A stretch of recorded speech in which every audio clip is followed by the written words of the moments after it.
yang karena nikmatnya kebaikan-kebaikan menjadi sempurna,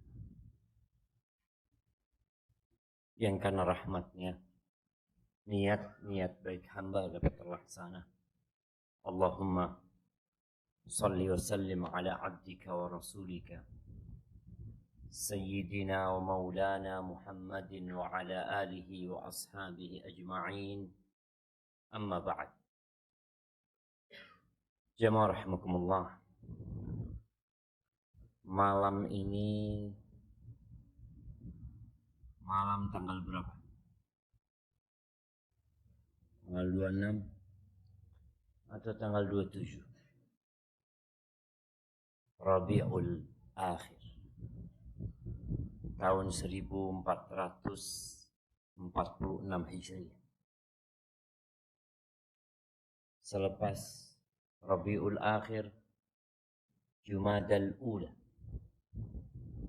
Jumadal Akhirah, Rajab, Sya'ban, Ramadan. Allahumma ballighna Ramadan.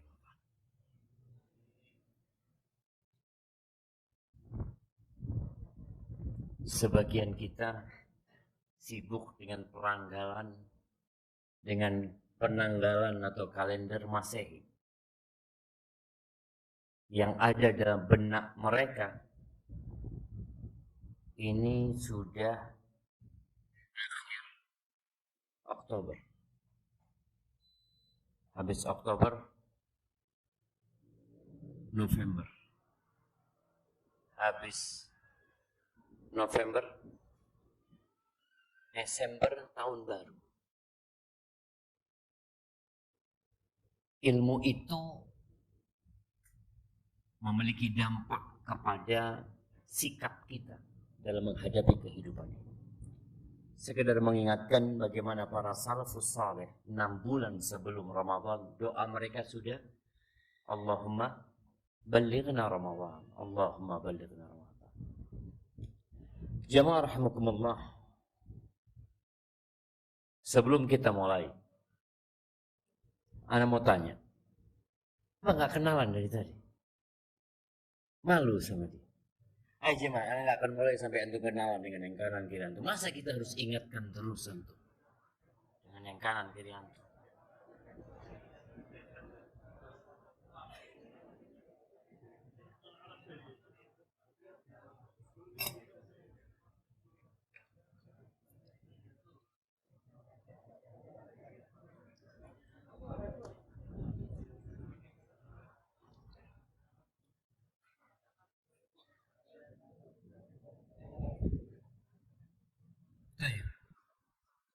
Jamaah rahimakumullah. Kenapa ana ingat lagi agar antum kenal? Hari ini ana mengajar di sebuah kelas. Ada 2 mahasiswa lama yang mungkin dia ketinggalan atau waktu itu nggak ikut ujian. Ana tunjuk satu untuk maju. Majulah satu ini dan ternyata dia nggak bisa menjawab. Akhirnya anak kasih kesempatan untuk memilih salah satu dari mahasiswa. Dipilih kawannya tadi yang satu, rating sama dia. Ternyata nggak bisa jawab juga. Nggak kenal.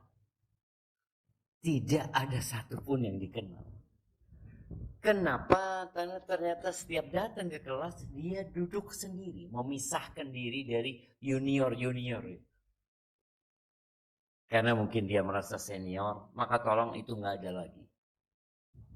Artinya tetap ada junior dan senior, tapi kita perlu untuk saling mengenal di antara kita. Ya ayyuhan nas, ini syafaat kepada kita, atau kita saling memberikan syafaat kelak pada hari kiamat. Ahibati fillah, Al-Imam Bukhari dalam kitabnya Al-Adabul Mufrad membahas lanjutan dari apa yang pernah kita bahas. Ketika orang takjub itu, dia boleh memukul sesuatu di dirinya. memukul pahanya, memukul keningnya ya, sebagai bentuk takjub, terheran-heran. Dan subhanallah ternyata juga boleh mukul saudaranya. Kita kadang-kadang kalau takjub, ya Allah ya, kita pukul saudara kita. Di sini bahkan kadang-kadang lagi duduk bersama, tahu-tahu dia cerita sesuatu yang menakjubkan, niatnya baik, bukan untuk menyakiti. Ini babnya, bab idza daraba ar-rajulu fakhidha akhi. Bab apabila seseorang memukul paha saudaranya walam yurid bihi su'an, tapi dia nggak punya niat jahat, cuma karena heran, karena takjub ya. Dan ini tentunya biasanya sama sahib yang dekat gitu. Kalau antum nggak kenal, hati-hati, jangan sok kenal akhirnya berantem. Iya, karena ada sebagian kita yang nggak kenal sama seseorang, lalu mengajak orang itu bergurau atau menyikapi orang itu seperti udah kenal lama, padahal kok nggak tahu dengan tipikal orang ini. Boleh jadi orang ini nggak suka bergurau, nggak suka digituin gitu. Walaupun antum memukul orang itu niatnya baik, tapi karena salah yang dipukul, akhirnya yang terjadi sesuatu yang tidak diinginkan. Tapi kita akan baca hadisnya. وللعاملين والمستمعين أجمعين. قال المؤلف وهو أمير المؤمنين في الحديث أبو عبد الله محمد بن إسماعيل بن إبراهيم الجعفي البخاري رحمه الله تعالى. باب إذا ضرب الرجل فاخذ أخيه ولم يرد به سوءا. حدثنا أبو معمر قال حدثنا عبد الوارث قال حدثنا أيوب بن أبي تميم عن أبي العالي البراء قال مر بي عبد الله بن صامت فألقيت له كرسيا فجلس فقلت له إن ابن الزياد قد أخر الصلاة فما تأمر؟ فضرب فخذي ضربة أحسبه قال حتى أثر فيها ثم قال سألت أبا ذر كما سألتني فضرب فخذي كما ضربت فخذك فقال صل صلاة لوقتها فإن أدركت معهم فصلي ولا تقل فصليت فلا أصلي. Nah, Al-Imam Bukhari mengatakan telah mengajarkan kepada kami Abu Ma'mar. Dia berkata telah mengajarkan kepada kami Abdul Warith. Dia berkata telah mengajarkan kepada kami Ayyub bin Abi Tamimah dari Abu Aliyah Al-Bara rahimahullahu ta'ala. Dia seorang tabi'in dan min kibar tabi'in. Abu Aliyah berkata, marra biya Abdullah bin Samit. Suatu hari lewat di hadapanku, melewati aku Abdullah ibn Samit. Ini yang meriwayatkan hadis Abu Dzar yang sudah kita bahas. Fa'alqaitu lahu kursiyan. Aku lemparkan kepada beliau kursi. Enggak tahu ya. Mungkin di masa lalu ya, orang lagi duduk-duduk, ada orang lewat, ayo fadhal. Lemparkan kursi kepada beliau. Dan kita juga tahu ketika Nabi SAW melarang para sahabat untuk duduk di jalanan. Apa kata Nabi SAW? Iyyakumul julus fit turuqat. Kalian jangan duduk-duduk di jalanan. Apa kata para sahabat radhiyallahu anhum? Mana nabuddin min majalis ini? Enggak punya tempat lain kita. Karena dulu orang-orang yang biasa-biasa aja atau orang-orang miskin itu ya rumahnya cuma kamar gitu. Mungkin semada. Toilet di masa lalu nggak ada toilet di rumah juga. Akhirnya mereka kalau ada tamu atau ada teman yang ziarah duduknya di mana?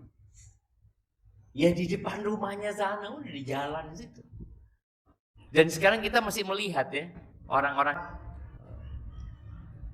Abdullah bin Samit, aku lemparkan kepada beliau kursi. Lalu Abu Aliyah ini ketika itu berada di Basri. Karena dia adalah pemimpin. Gimana dengan kita? Fama ta'mur. Apa perintahmu? menggibai pemimpin. Tapi pemimpinnya melakukan kezaliman yang dia butuh solusi. Apa yang perlu dilakukan? Aku punya pemimpin ini, Ibn Ziyad ini mengakhirkan sholat. Menunda pelaksanaan sholat. Apa perintahmu? Jadi kadangkala kita ketika duduk bersama kawan kita membicarakan sikap pemimpin-pemimpin yang zalim, memimpin kita seperti ini, seperti itu. Antum kalau sekadar ngobrol hanya untuk menghibai, maka dosa. Bahkan orang yang tadinya zalim, akhirnya kita zalimin dengan kita menghibai dia. Abul Aliya enggak. Dia menyebutkan kelakuan pemimpinnya, gubernur Basrah pada waktu itu. Lalu dia tanya, "Fama ta'mur?" Apa perintahmu? Apa yang harus kami lakukan gitu loh. Fa daraba fakhidi darbatan. Abdullah ibn Samit itu memukul pahanya Abul Aliya. Mukulnya keras. Sampai kata perawi hadisnya, dan seperti Ayyub ibn Abi Tamimah, ahsabuhu qala hatta athara fiha. Aku mengira Abul Aliya mengatakan sampai membekas di kakinya. Antum tahu ya, kalau orang mukul keras itu membekas di paha. Atau kalau antum dipukul di punggungnya, biasanya membekas jari-jari. Ini keras. Masa altani. Aku pernah bertanya itu kepada sahabat Nabi Abu Dzar radhiyallahu anhu. Fa daraba fakhidi kama darabtu fakhidak. Kemudian Abu Dzar itu memukul pahaku sebagaimana aku memukul pahaku. Salat itu kewajiban yang sudah ditetapkan waktunya. Maka kita salat tepat waktu. Shalli salata li waqtiha. Fa in adrakta ma'ahum fasalli. Kalau engkau berjumpa sama mereka, mereka sedang melaksanakan salat, salatlah engkau bersama mereka. Wala taqul qad sallaitu fala usalli. Dan jangan engkau mengatakan aku sudah salat, maka aku enggak usah salat. Ini Abu Dzar menyampaikan pesan siapa? Pesan Rasulullah sallallahu alaihi wasallam. Dan bagaimana Nabi memukul pahanya Abu Dzar?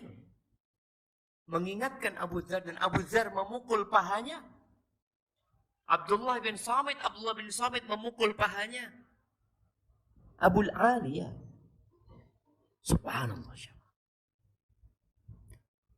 Benar-benar hadisnya ini disebut hadis musalsal bidarb ya, bidarbil fakhid. Jadi langsung dicontohkan sama gurunya kepada murid. Dan jemaah, sebagaimana kita sampaikan di hari Selasa yang lalu, kita punya pemimpin baru. Dan Bapak Prabowo juga sudah menetapkan kabinetnya. Apa tugas kita? Doa. Antum pernah nggak doakan Pak Prabowo? Kapan antum doakan? Antum sebut namanya. Kapan antum doakan? Apa isi doa antum? Aku minta tahu. Nah.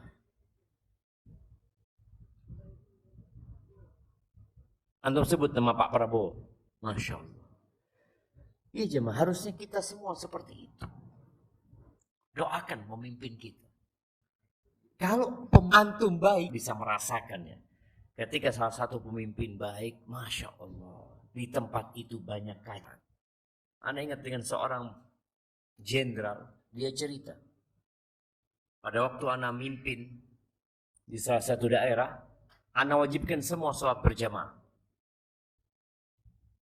Dan yang jadi imam gantian, sholat zuhur.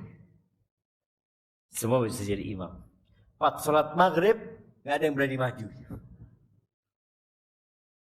Kenapa? Bacaannya nggak ada yang benar. Kalau sholat zuhur nggak ada yang dengar. Akhirnya dipanggilkan guru. Itu tentara-tentara belajar ngaji. Ketika pemimpinnya pindah, ya nggak ada lagi kayak gitu. Itulah peran pemimpin yang baik. Sebutkan bahwasanya memukul paha saudaranya karena takjub, karena terheran, itu diperbolehkan asalkan tidak ada niat jahat. Nggak ada niat untuk menyakiti. Tapi tadi Anda sampaikan di awal, kita perlu melihat siapa yang kita ajak bicara. Nggak semua orang loh, nggak semua orang. Jangan antum mau mempraktekkan hadis ini ternyata salah orang.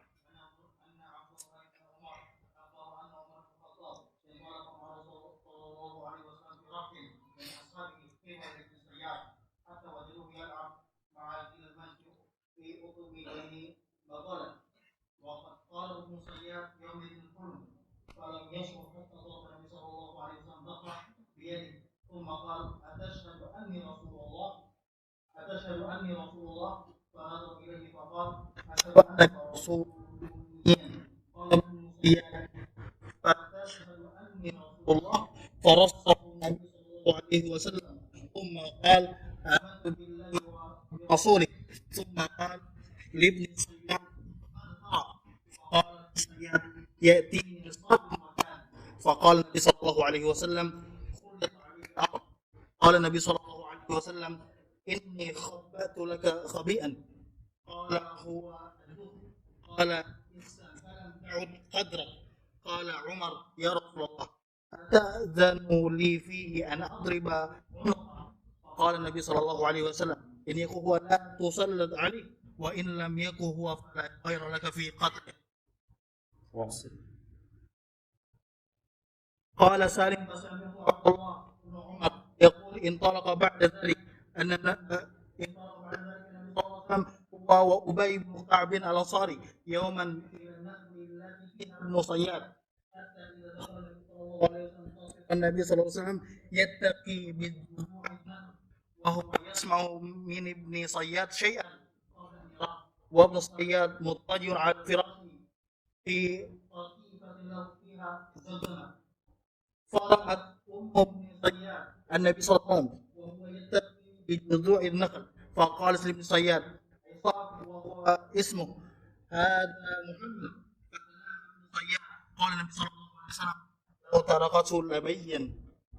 واصل. قال سالم قال عبد الله قال قام النبي صلى الله عليه وسلم في الناس فأثنى على الله عز وجل بما هو أهله ثم ذكر الدجال فقال إني أنذركم وما من نبي إلا وقد أنذر قومه لقد أنذر نوح قومه ولكن أقول لكم فيه قولا لم يقله نبي لقومه تعلمون أنه أعور وأن الله تعالى ليس بأعور. Barakallahu fiik. Ya, ini masih dengan bab yang kita bahas, memukul paha saudara kita. Tapi dalam hadis ini bukan memukul paha, tapi memukul punggung. Memukul punggung. Imam Bukhari mengatakan telah mengajarkan kepada kami Abu Yaman. Dia berkata telah mengajarkan kepada kami Syu'aib. Dari Zuhri, dari Salim ibn Abdullah, dari Abdullah ibn Umar ya. Ini cucu anak meriwayatkan dari bapaknya, dari kakeknya. Salim ibn Abdullah ibn Umar ibn Khattab. Salim mengatakan bahwasanya bapaknya Abdullah bin Umar bin Khattab memberitahu dia, anna Umar ibn Khattab radhiyallahu anhu intalaqa ma'a Rasulillah SAW, bahwa Umar bin Khattab bersama Nabi SAW pernah pergi fi rahtin min ashabi, di beberapa sahabat. Rahat itu nggak sampai 10 orang disebutkan. Di antara sahabat qibala Ibn Sayyad, ke tempatnya Ibnu Sayyad. Ibnu Sayyad ini yang disinyalir dia adalah Dajjal. Dan dia orang Yahudi. Dan kita tahu Rasulullah SAW di kota Madinah hidup berdampingan bersama bangsa Yahudi. Berdampingan, iya. Saling menghargai, na'am. Tapi akhirnya mereka berkhianat. Mereka pun dihukum atas dasar pengkhianatan mereka. Ini menuju ke tempatnya Ibnu Sayyad. Hatta wajaduhu yal'ab.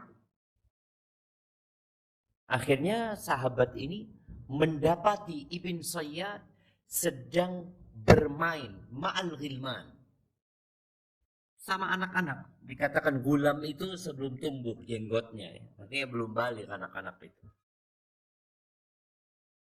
Fi utumi Bani Maghala. Utum itu maknanya bisa benteng atau tempat yang tinggi. Utum itu. Punyanya Bani Maghala. Waqad qaraba Ibnu Sayyad yawma idin al-hulum. Qaraba. Hampir balik. Jadi dia belum balik. Ibnu Sayyad belum balik. Tapi tadi disinyalir Ibnu Sayyad ini Dajjal. Kenapa? Ya karena dia kadangkala ngomong hal yang ngawur. Dia termasuk min ikhwani syayatin. Ibnu Sayyad. Ibnu Sayyad lagi main, falam yash'ur hatta daraba Nabi SAW dhahruhu biyadi. Dia mengklaim dirinya tahu hal yang gaib. Ibnu Sayyad. Tanpa disadari, Nabi sudah dekat sama Ibnu Sayyad. Daraban Nabi SAW dhahrahu biyadi. Dipukul punggungnya dengan tangannya. Tanpa dia menyadari. Artinya kalau dia tahu dengan hal yang gaib, dia kan udah tahu akan ada orang yang mukul ya, akan ada, ini nggak tahu gitu loh. Artinya bohong. Makanya kita itu kadang-kadang dibohongin sama dukun. Kenapa sampai hari ini dukun itu masih laris ya? Paranormal masih laris. Anda mau tanya sama antum, dukun dan paranormal itu cari apa dengan profesi mereka? Cari fulus dari antum. Cari antum. Makanya mereka ingin ada orang-orang kayak antum yang datang sama dia. Sampai cerita dukun yang tobat ya. Ada dukun di Yaman tobat dia. Dia cerita yang datang ke ana itu jenderal-jenderal ya.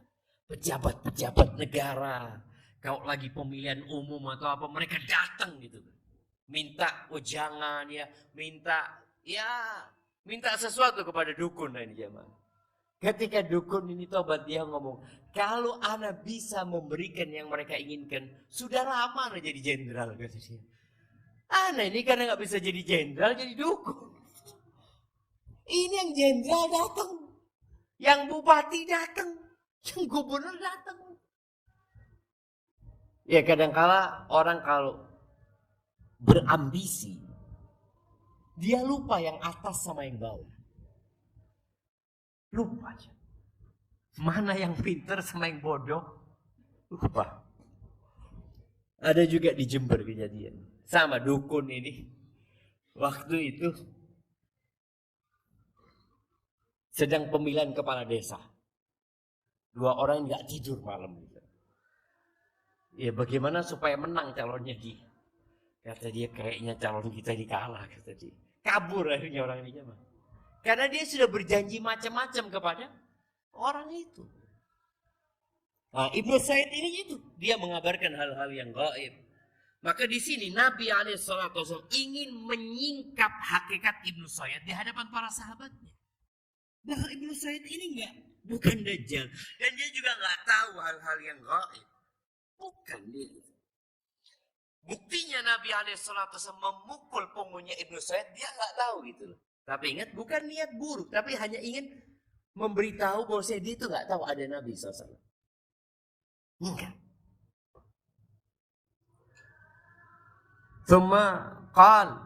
Kemudian Nabi berkata alaihi salatu wassalam, atashhadu anni Rasulullah. Apakah engkau bersaksi bahwa aku adalah utusan Allah? Apa kata Ibnu Sayyad?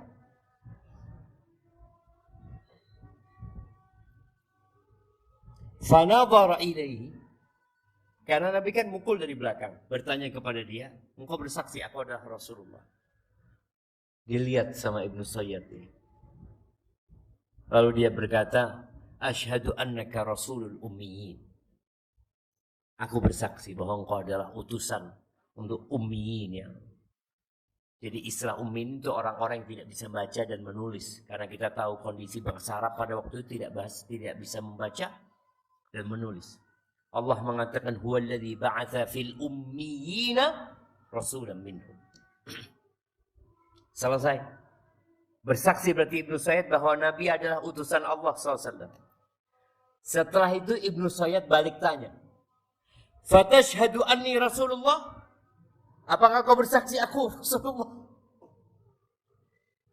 Ya memang dia ini dajjal minad dajajilah jamaah, yang mengaku-ngaku Nabi. Dan seharusnya orang yang mengaku-ngaku Nabi itu dipenggal kepalanya. Kemudian kenapa Ibnu Sayyad tidak dipenggal? Mau dipenggal dia. Thumma qala li Ibnu Sayyad. Farassahu Nabi SAW. Lalu Nabi rassa itu kayak ngeremes gini sama ya. Jadi badannya itu kayak mau diremes sama Nabi SAW atas ucapannya dia. Lalu Nabi SAW bertanya, "Mada tara? Apa sih yang kau lihat? Engkau melihat apa?" Faqala Ibnu Sayyad, "Ya'tini sadiqun wa kadhib." Di beberapa riwayat ketika ditanya apa yang engkau lihat, Ibnu Sayyad di sini mengatakan telah datang kepada aku sadik yang jujur dan yang berdusta. Artinya yang datang kepada dia jin memang. Karena jin ini mencuri berita-berita, kadang-kala benar, satu benar ditambahin 100 kebohongan sama dia. Disebutkan di riwayat Imam Muslim bahwa Rasul SAW berkata, amantu billahi wa malaikatihi wa kutubi. Aku beriman kepada Allah, malaikatnya, dan kitab-kitabnya. Kalau di sini dikatakan amantu billahi wa rasuli, ini sebagai bantahan ya. Kalau ada orang mengaku nabi, kita harus membantah, menjelaskan kepada dia enggak. Amantu billahi wa rasul. Aku beriman kepada Allah dan Rasulnya. Ada aku tidak beriman dengan dirimu? Karena Ibnu Sayyad tanya, engkau bersaksi aku adalah utusan Allah. Nabi mengatakan amantu billahi wa bi rasulih. Kalau di riwayat Imam Muslim dikatakan amantu billahi wa malaikatihi wa kutubi. Aku beriman kepada Allah, kepada malaikat-malaikatnya, kepada kitab-kitabnya. Matara. Engkau apa yang kau lihat? Karena dia bercerita tentang hal-hal yang gaib. Hal-hal yang tidak dilihat sama orang. Dia cerita. Qala ara arsyan 'alal ma'. Aku melihat ars singgasana di atas air. Betul, enggak bohong dia. Apa kata Nabi SAW? Tara arsya iblis 'alal bahr. Iya, engkau melihat singgasananya iblis di atas lautan. Wa ma tara. Terus apa lagi yang kau lihat? Nah, di sini dia mengatakan ara sadiqina wa kadiban au kadibina wa sadiqan. Lihat ada yang berdusta ya, ada yang jujur, ada orang-orang yang jujur, ada orang yang berdusta. Lalu Nabi alaihissalatu wasallam mengatakan lubbisa alaihi da'u, ya dia sedang apa ya, dimanipulasi dengan berita-berita itu dia, sehingga dia nggak tahu mana yang benar dan mana yang salah, tercampur kepada dia berita-berita itu. Ya sama, dukun-dukun itu nggak tahu kadang-kala mana yang benar dan mana yang bohong. Dan subhanallah, ada orang-orang yang pura-pura jadi dukun ya. Sebenarnya dia nggak ada jin ya, tapi karena dia cari fulus lagi, intinya cari fulus. Ketika ada seorang datang ke orang ini di Bondoso jadilah ini, dia ngomong, Pak saya ini Orang ini penjaga masjid ya, marbot masjid ya.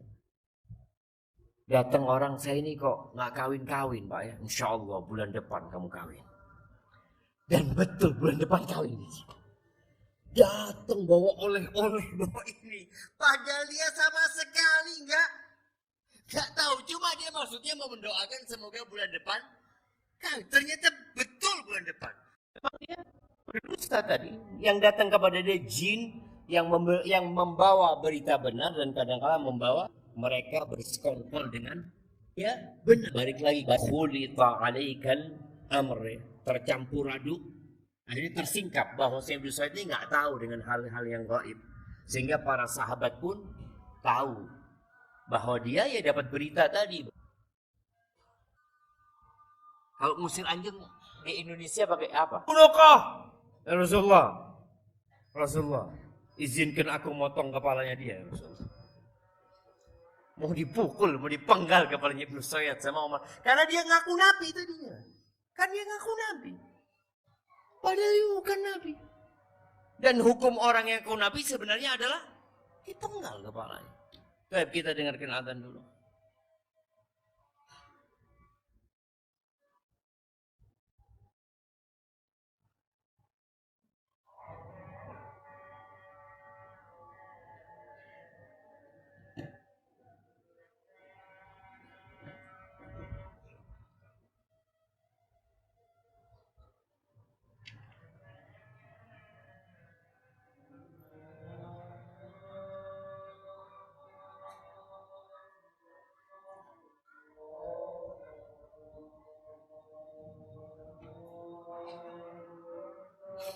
Allah.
Barakallahu fiik. Allahumma salli wa sallim ala nabiyina Muhammad. Jadi jamaah Ibnu Sayyid ini disebutkan dia itu lahir di masa Nabi SAW dalam kondisi picek memang. Ada sifat Dajjal di diri dia. Dan juga disebutkan dia lahir dalam kondisi sudah disunat. Iya, anggapan mereka Ibnu Sayyad ini kayak gitu. Makanya kayaknya jin memang suka sama Ibnu Sayyad. Tersebar berita karena Ibnu Sayyad tadi ngomongnya ngelantur kadang-kala, nyampaikan sesuatu ternyata benar terjadi, kadang-kala enggak. Sampai tersebar di antara para sahabat kayaknya Ibnu Sayyad ini Dajjal. Bakal jadi Dajjal dia ini. Sampai akhirnya Nabi SAW tadi Umar radhiyallahu anhu ingin membunuhnya. Lalu apa kata Nabi SAW? Yang bakal membunuh Salim ibn Abdullah ibn Umar. Salim ibn Abdullah ibn Umar. Ini melanjutkan cerita. Apa kalau bahasa sekarang jamaah? Mencari fakta jamaah. Tentang Ibnu Sayyad ini. Ceritanya nggak selesai. Qala Salim fa sami'tu Abdullah bin Umar yaqul intalaqa ba'da dzalika Nabi sallallahu. Kata Abdullah bin Umar, setelah kejadian yang pertama itu Nabi berangkat lagi. Tapi tanpa ada Umar sudah ceritanya. Berangkat lagi huwa wa Ubay bin Ka'ab al-Ansari. Berangkat berdua. Nabi alaihissalam berangkat bersama Ubay ibn Ka'ab al-Ansari. Yauman ilan nakhli allati fiha, sembunyi di balik pohon kurma. Pokoknya kurma. Supaya nggak ngelihat Ibnu Sayyad ini. Nabi kepingin tahu apa sih, siapa sih Ibnu Sayyad ini. Kenapa? Karena beritanya benar-benar menyebar di kota Madinah jamaah. Dikatakan dia itu adalah Dajjal. Makanya banyak sahabat juga yang menyangka dia kayaknya Dajjal gitu. Nabi sembunyi di baliknya pohon. Apakah ini termasuk tajassus ya, Mak? Enggak. Jadi dalam kondisi mencari fakta, mencari kebenaran informasi yang sudah disebarkan tentang seseorang itu, boleh melakukan seperti yang dilakukan Rasul SAW. Wa huwa yasma' min Ibnu Sayyad syai'an qabla an yara. Dan Nabi SAW telah mendengar dari Ibnu Sayyad tentang sesuatu ya yang disampaikan kepada Nabi SAW sebelum Nabi melihat Ibnu Sayyad. Kemudian Ibnu Sayyad dalam kondisi sedang berbaring, ala firashihi fi qatifah. Dia sedang berbaring di atas firash, di atas karpet atau di atas karpet yang terbuat dari selimut dia sedang berbaring istirahat di sana. Fiha zamzamah. Dalam kondisi dia mengeluarkan suara dari mulut dan dari hidungnya. Dia suara yang tidak difahami apa yang sedang dia ucapkan. Dalam posisi Nabi sedang mau mendengar apa sebenarnya omongan Ibnu Sayyad ini. Fara'at ummu Ibnu Sayyad an-Nabi SAW wa huwa yattaqi bi judhu'in nakhl. Ibunya dan anaknya fawasmuhu. Dikatakan itu namanya Saf. Tapi di beberapa disebutkan namanya Abdullah. Hada Muhammad fatanaha Ibnu Sayyad. Ibnu Sayyad akhirnya diam. Kayaknya dia mungkin sedang baca mantra-mantra, sedang mengeluarkan apa jemaah. Akhirnya dia terdiam. Apa kata Nabi SAW? Lau tarakathu labayyan. Kalau nggak ditegur sama ibunya, pasti akan nampak jelas. Siapa sih Ibnu Sayyad ini sebenarnya? Tentang hakikat Ibnu Sayyad ini. Qala Salim melanjutkan cerita Ibnu Sayyad ini. Qala Abdullah, berkata Abdullah ibn Umar bin Khattab, qama an-nabiy sallallahu alaihi wasallam fi nas, Nabi berceramah di mimbar di hadapan manusia, lalu beliau memuji Allah Azza wa Jalla, bertahmid. Kemudian beliau bercerita tentang Dajjal. Cerita ini insyaallah akan kita lanjutkan pada pertemuan yang akan datang. Karena cerita Dajjal ini menakutkan. Iya, insya Allah kayaknya Selasa depan dan Selasa yang depannya lagi ana minta izin tidak bisa hadir. Mungkin akan digantikan oleh ustaz yang lain.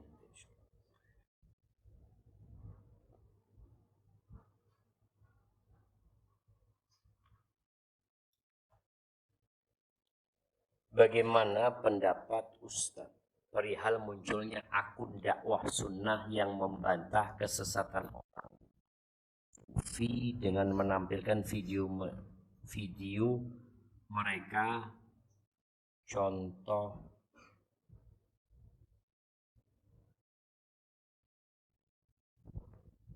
lalu disilang, dicoret dan diberi backsound petir semacamnya. Para musuh menyatakan akun tersebut adalah akun pemecah belah. Apakah ini boleh Ustaz? Saya sebut akun-akun dakwah hardcore. Sementara yang tidak membahas perkara firaq dan bid'ah secara frontal sebagai akun dakwah softcore. Mohon pencerahannya. Iya, ahibati fillah.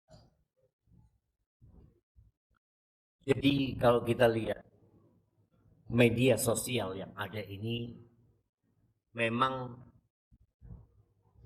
salah satu bantuan dari Allah Azza wa Jalla untuk menyampaikan agama Allah Subhanahu wa Ta'ala. Terus terang kejadian COVID kemarin, di mana semua orang dipaksa untuk melek teknologi, semua orang. Ketika seorang bapak harus belikan handphone anak, karena sekolahnya online, harus download Zoom. Bapak ibunya ini nggak tahu gimana cara download. Dan pada saat itu benar dakwah ini lebih tersebar dengan media sosial. Karena orang-orang hidup dalam ketakutan dan kekhawatiran. Solusinya apa? Kembali kepada Allah Azza wa Jalla. Dan saat ini manusia hampir berada di puncak kebingungan mereka. Sarana-sarana hiburan yang begitu memadai ternyata tidak menghibur mereka.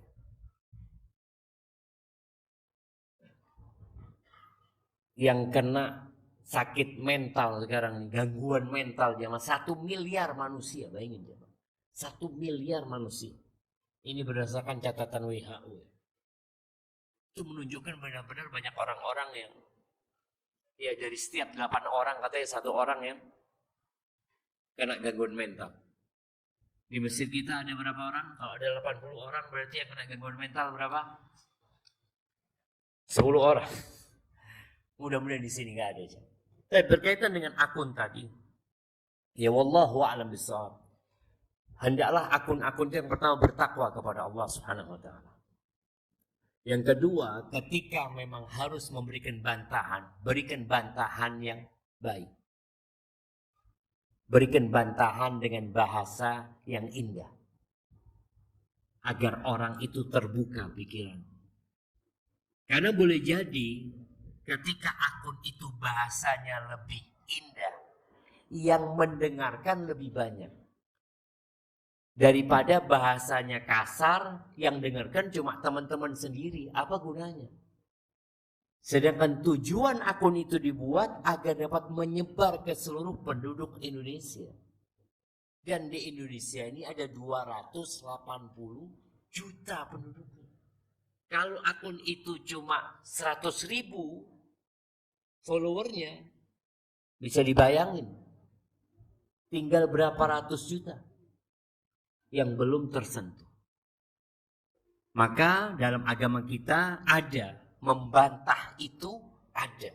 Bahkan diperintahkan untuk membantah kemungkaran. Tapi tentunya dengan bahasa yang indah. Allah Azza wa Jalla mengatakan wajadilhum billati hiya ahsan. Ahsan. Ini kan kita sedang membantah kesesatan mereka sudah. Billati hiya ahsan. Dengan bahasa yang lebih baik. Yang insya Allah orang itu kalau kita ngomongnya baik-baik, semoga dia nerima. Itu aja sih. Harapannya antum juga para mahasiswa ini kumpulkan kemungkaran-kemungkaran yang terjadi agar orang bisa paham dan tahu, tapi dengan bahasa yang indah. Ajak orang itu berpikir, apakah yang seperti ini diajarkan oleh Nabi SAW? Karena bahasa-bahasa yang menghina biasanya, merendahkan, itu bukan membuat orang malah menerima. Yang ada malah sakit hati. Tetap akun-akun yang membantah kemungkaran itu perlu. Hanya saja masalah bagaimana metode menyampaikannya.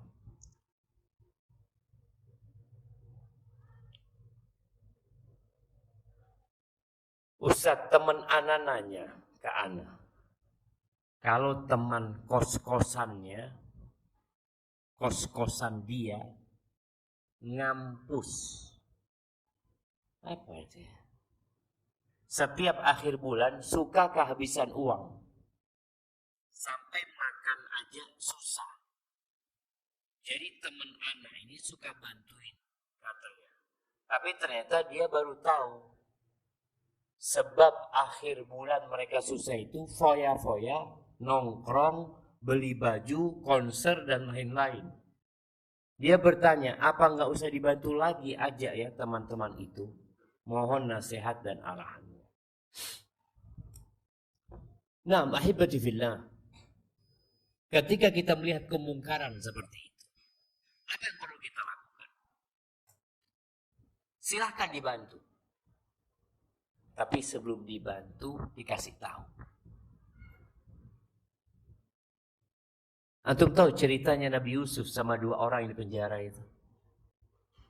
Yang dia minta tolong kepada Nabi Yusuf alaihissalam. Ini orang-orang kafir. Minta tolong kepada Nabi Yusuf alaihissalam untuk menakwilkan mimpinya. Nabi Yusuf menakwilkan enggak? Menakwilkan. Tapi setelah berdakwah menjelaskan tentang Allah, menjelaskan kebesaran Allah, Allah itu esa, kita tidak boleh menyembah kecuali Allah, baru setelah itu ditakwilkan mimpinya. Nah, ini kondisi orang ini kan butuh sama antum sekarang. Karena dia nggak punya fulus. Maka kesempatan ketika dia butuh, panggil. Sampaikan kepada dia, siap aku akan bantu nanti. Cuma aku, kalau boleh aku ingin ngobrol sama antum. Kasih nasihat. Setelah kasih nasihat, kasih fulus. Gimana bulan depan minta tolong lagi? Kasih nasihat lagi. Wallahi jamaah. Ada orang yang boleh jadi setelah nasihat yang ketiga dia baru jadi baik. Manfaatkan kebutuhan orang kepada antum untuk mendakwain mereka. Mereka butuh sama urusan dunia, bagaimana antum membantu dia urusan akhiratnya juga. Semoga dengan itu dia berubah menjadi lebih baik.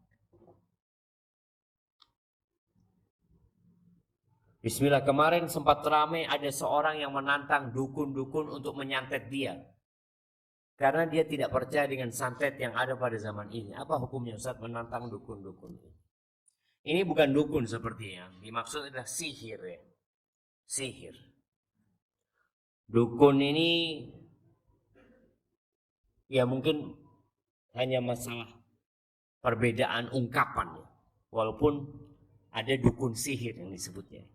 Dukun ini kadang-kadang ngasih tahu tentang barang-barang yang hilang ya. Dia hal-hal yang gaib. Tapi kalau yang sudah mengirim yang seperti disebutkan tadi, santet, itu penyihir sebenarnya mereka. Mereka penyihir dan ada sihir itu. Allah menetapkan di dalam Al-Quran tentang adanya sihir. Bagaimana sihir itu bisa memisahkan antara suami dengan istrinya. Ada. Jadi orang ini yang tadi nggak percaya, yang pertama bacakan ayat tentang Harut dan Marut itu. Oh, sihir itu ada dan berdampak kepada manusia, iya. Dan Nabi kita Muhammad alaihissalam juga pernah disihir. Sebagaimana disebutkan tentang sebab turunnya surat Qul a'udzu birabbil falaq. Dan di situ di surat Al-Falaq juga disebutkan wa min syarrin naffatsati fil uqad. Ada memang orang-orang yang meniupkan buhul-buhul itu ada. Ada. Jadi orang ini mungkin nggak paham karena di dunia modern nggak ada. Anak punya paman pernah nggak percaya aja. Dia datang ke, ya tadi disebutnya dukun memang di sini. Tidak disebut penyihir. Karena kalau penyihir itu ya kayak yang di film-film itu baru disebut penyihir. Amiana datang ke dia, anak punya paman. Saya tidak percaya, Pak. Akhirnya ada batu bata aja di depan. Saya pindah batu bata ini ke perutnya Bapak dan ngelihat ada bola api terbang. Sihir ada. Sampai sekarang pun kayaknya masih ada. Tapi udah sedikit. Kalau dulu itu perang bintang itu ya perang sihir itu. Kirim ke sana, kirim ke sini. Betul cuma terbang itu. Lampu itu terbang. Pernah kita di pesantren jam 2 malam itu keliling jemaah. Ngelihat sendiri kita. Padahal belum. Jadi ana punya teman akhwat. Ia kira-kira sudah lulus 2 tahun yang lalu. Dan ana perhatikan teman ana ini. Tapi kalau antum ingin nasihatnya lebih dapat diterima, ya nikahi dia. Oh, ada seorang lam yura bil mutahabain mithlu nikah jemaah. Ada pertanyaan pekan lalu kan? Apakah nikah apa? Nikah karena cinta, cinta karena nikah. Itu seperti apa pertanyaannya? Nanti ketika antum punya rasa dan antum kasihan dan antum melihat perempuan ini bisa berubah jadi lebih baik, insya Allah, tafadhol untuk dilamar perempuan itu. Tapi kalau antum melihat kayaknya nggak berani, anak takut dia nggak benar, itu sudah jangan. Dan doakan semoga Allah memberikan hidayah kepada dia. Sering terjadi ketika kita berbelanja, terlebih barang yang kita beli banyak, si penjual lalai memasukkan sebagian barang ke dalam nota. Maka apa hukumnya barang tersebut? Sedangkan barang sudah sampai rumah. Barakallahu fikum. Kembalikan jemaah. Kembalikan. Karena dia lalai, dia lupa. Dan antum ingat, itu barang tidak akan pernah jadi milik antum. Barang itu milik dia. Terus terang dulu anak waktu SD. Ya kita anak-anak. Ada warung yang kita kalau beli ke sana anak seneng jemaah. Kenapa? Karena kembaliannya lebih banyak daripada uang yang itu bayar. Subhanallah jemaah. Jadi kita kalau beli ke sana karena kembaliannya lebih banyak. Dulu kembaliannya uang receh, kita belinya pakai uang kertas, dia kembalikan pakai uang receh. Itu lebih banyak. Boleh diambil? Nggak boleh. Dan sebagian kita suka kalau nemu uang jatuh. Kalau uang itu nggak akan dicari sama orangnya nggak apa-apa. Tapi kalau uang itu besar, antum jangan seneng. Antum harus kembalikan itu uang. Jadi buat yang terjadi seperti itu, tadi antum bisa telepon orangnya, Afwan, kayaknya ada yang kelebihan barangnya, kirim nomor rekening antum, foto, ini barangnya, kemudian antum nggak perlu balikin, antum hanya perlu untuk membayar. Menurut Ustaz, ilmu apa yang harus dipelajari oleh penuntut ilmu selain ilmu agama, ilmu syar'i? Ya, semua ilmu sebenarnya jamaah yang dibutuhkan dalam kehidupan ini. Tapi kalau setiap orang itu paling enggak belajar ilmu matematika. Supaya antum bisa berjualan, bisa berdagang. Kalau gaji antum kurang, antum tahu ya. Karena kalau orang nggak tahu matematika matematika, ada potongan ini itu, bahaya. Dan matematika ini bukan hanya dibutuhkan dalam kehidupan umum, dalam agama pun dibutuhkan. Khususnya berkaitan dengan waris, ya, itu dibutuhkan. Hadza wallahu a'lam bishawab. Itu yang dapat Anda sampaikan, kurang lebihnya mohon maaf. Subhanakallahumma wa bihamdika asyhadu an la ilaha illa anta astaghfiruka wa atubu ilaik. Wassalamualaikum warahmatullahi wabarakatuh.